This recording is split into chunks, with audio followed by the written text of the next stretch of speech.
Palaboso ng mga otoridad ang magkaibigang nagkayaya mang-hold up ng isang Japanese national matapos mag-inuman sa barangay Pio del Pilar, Makati City.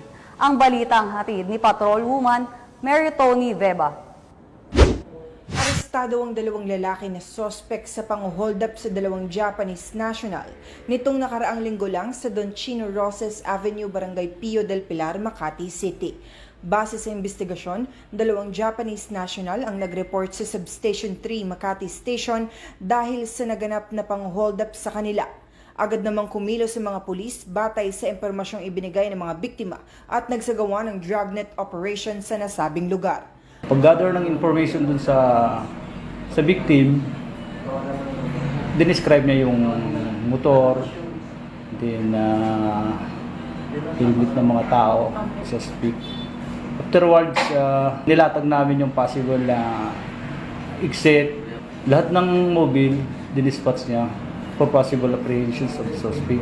Habang rumuronda ang mga otoridad, namataan nila ang isang motorsiklong tugma sa description na ibinigay ng mga biktima.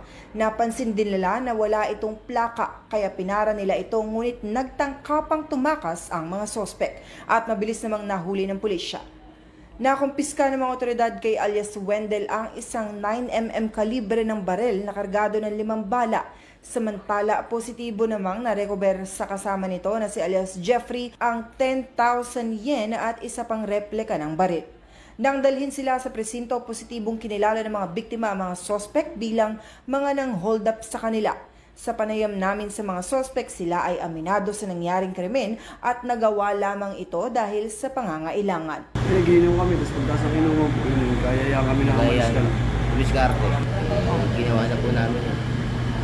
Wala. Kasalanan naman po namin. Kung sa na-atraso po namin, pagpapasya na po dahil sa pangangailangan na po.